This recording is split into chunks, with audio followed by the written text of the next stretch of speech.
Cherie Hansen here. I am thankful that you are watching this video, and I ask that you come to my YouTube channel to subscribe to the videos that I post. They're always in the purpose of helping people to grow or to share lessons that I'm learning so that somebody else can get there and be happy and nest in the present. You know, it's like, oh, it's such a nice nest. I also want to mention that my CherieHansen.com blog has moved to 75,000, just about 200 subscribers. So go on there if you want to see the writing that I'm posting at the present time. I do have news over since 2021 until now. I have placed in 3 local writing conferences, and I'm very, very happy about that. And in October, I'll be advertising my opportunity to be one of the readers for the Kelowna Poets group that's going to appear. I want to talk today about what I'm learning. I know that those of you who follow me know that learning is my heart. It's my jam. It's what gives me sustenance and a sense of purpose and a sense of focus. And the things I've been looking at lately were mostly getting to a place where I'm building surety in my own mind. And I'm going to talk to you a little bit about the stages of that. The first thing that happens when I hear something new that I haven't known about previously is I will say, no. How come I didn't know this before? It can't be real. Don't talk to me about that. Go away. Even if friends suggest we go to a new coffee shop or something like that, I'll go like, oh, why would we go there? It's not the one I always go to. So I know this about myself. I know that I am rigid in my personality, and I am very focused on repeating the behaviors I've already repeated. And that way lies madness. How are you going to grow? How are you going to step out into a newly created universe if you're just resistant to any new information? So the thing that's been drawing me lately, really drawing me to the point where even for me, I've become obsessive. Take a pause for that. Is quantum physics and the concepts that come with quantum physics. I liken it to, in the early Middle Ages when there was a shared belief or gregor that the Earth was the center of the universe and all the other planets circled around the Earth. And if you dared to go against that concept, you risked being burned alive. Because there's nothing a society likes better than to keep its thought form in place rigidly, and everybody that lives in the society in a state of imprisonment to that thought form. But we are now in a time where I watch Korean movies where they're exploring time travel. They're exploring things that meeting yourself on a different timeline, meeting people who are your ancestors. All of this is being explored. And what it does is it gets us ready for a new concept because we're having it kind of massaged into our brains. Oh, all time is one. Yes, you can travel through time. Time is not linear.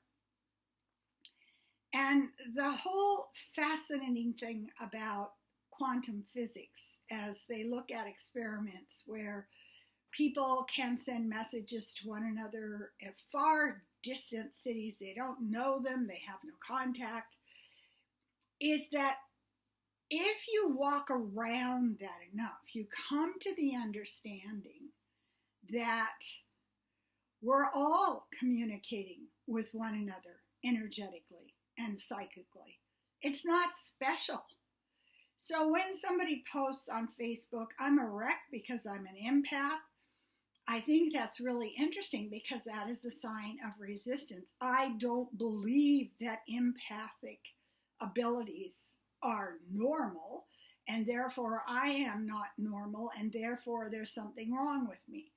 But what we're starting to see with the scientific experiments is it is normal.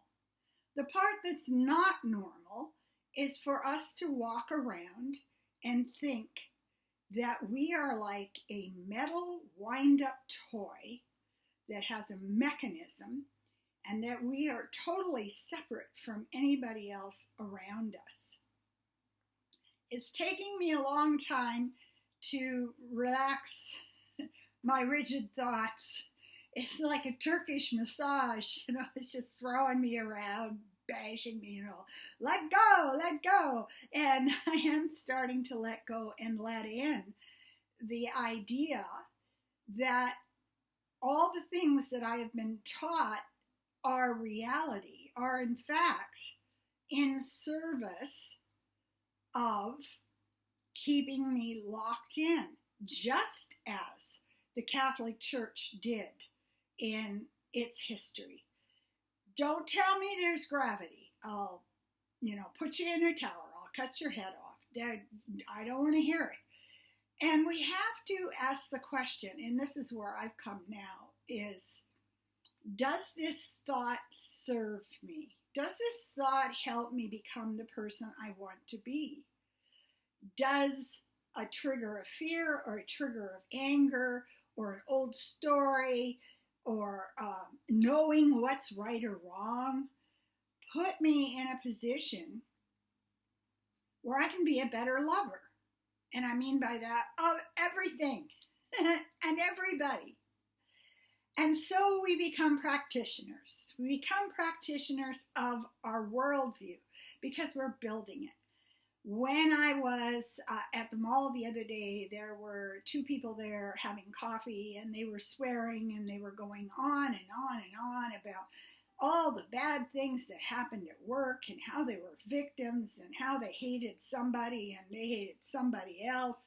And I just wrote a poem about two spiders building a web that they're trapped in now.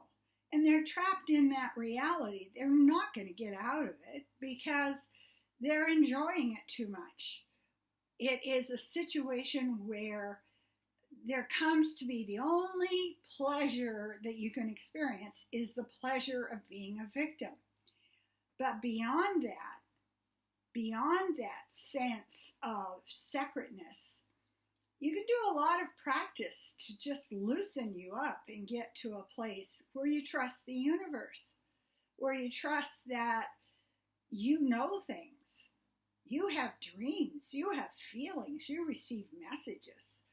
You know when something makes you feel high vibration and powerful and happy and loved. And this is a time when we're called on to go in that direction. Let the wind fill your sails and carry you to compassion. And be willing to bring the anchor up of the old beliefs. I want to have it be just like it always has been. Oh God, no, that is not what I want.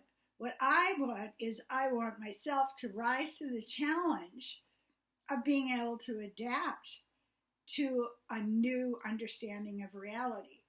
So when you tell me the sun is the center of the universe, I'm not going to want to attack you because I am willing to give up a belief I have had previously because of new evidence. And the other part of it is the belief that I had previously, does it serve the greater good? There's your test. Does it mean that as we're walking around on earth, we are lighting energy and love, and we're staying out of victimhood, and we're not gnashing our teeth and despairing and attacking people? So the question is always, how do I grow my compassionate heart? Am I willing to change what I believe is real, to put myself in a place where I can be someone who radiates a more positive energy? That's all I'm focused on right now, folks. Anyway, do get a hold of me if you'd like a channel psychic reading. I have many clients. My channel is very clear. The information is very good.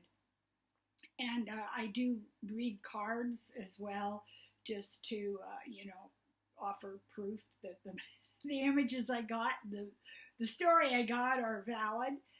And I would also ask you again to subscribe to my YouTube channel and to my CherieHansen.com blog. Thank you so much.